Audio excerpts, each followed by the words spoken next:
Thank you, Samuel. Good evening, viewers. I am ALANA NADIR with tonight's regional news. We start off in Jamaica. Weekday lockdowns out. Prime Minister Andrew Holness says the government is moving towards fewer curfew hours and away from frequent adjustments to the lockdown measures, as these are not a long-term answer to the COVID-19 crisis. However, he made it clear that the current measures will not be changed until the country has high vaccination levels.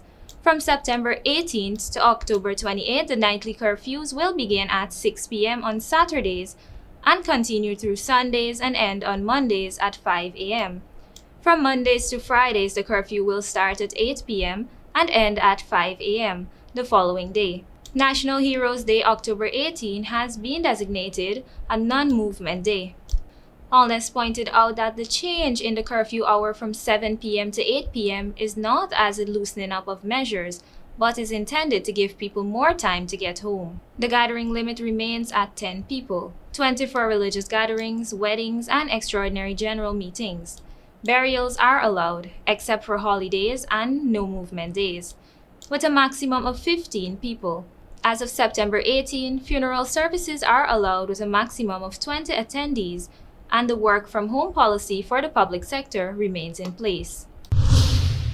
In Trinidad, Health Ministry tried to verify Nicki's testicle claim. The Ministry of Health spent valuable time on Tuesday investigating claims made by Trinidad-born American rapper Nicki Minaj about a peculiar side effect of the COVID-19 vaccine she claimed was experienced by a man in Trinidad.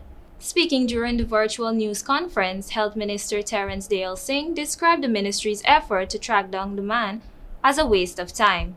On Tuesday, Minaj tweeted to her 22.6 million followers on Twitter that someone in Trinidad became impotent and suffered from swollen testicles after taking the COVID-19 vaccine.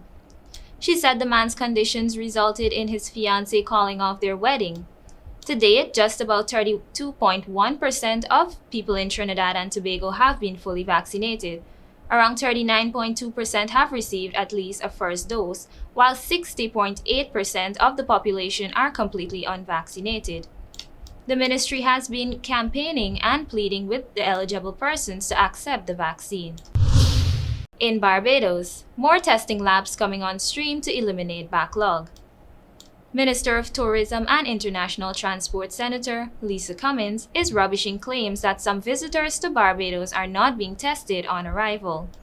She dismissed the notion on Tuesday while indicating that the additional testing labs being set up across the island would serve to ensure that the test results are returned in the time promised. Cummins told the Caribbean Tourism Organization CTO State of the Industry Media Update on Tuesday that she was aware that there was quite a bit of chatter around whether or not people are tested at the airports and hotel. She insisted that every single traveler coming to Barbados must test either in the airport or in their hotels. Cummins gave the assurance that the delays in the test results have subsequently been resolved. It is not an ongoing and continuing challenge. However, I think the most important issue here is the additional laboratory capacity that we have, Cummins said in a response to a query from Barbados Today on the issue. And finally, in Haiti, Prime Minister Henry replaces Justice Minister after sacking prosecutor. The reshuffle comes as attention turned to phone calls Henry made to the suspect in President Jovenel Moïse's assassination. Haiti's Prime Minister Ariel Henry has replaced the country's Justice Minister days after firing a chief public prosecutor who had called for Henry to be charged in connection with the July assassination of President Jovenel Moïse.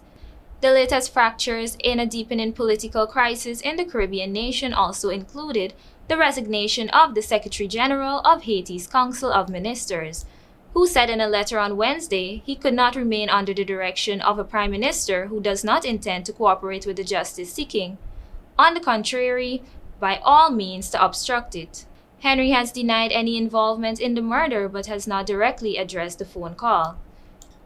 Henry, who Moïse appointed as the next prime minister just 2 days before his assassination, continues to maintain support from the international community, even as he faces fractures in support at home.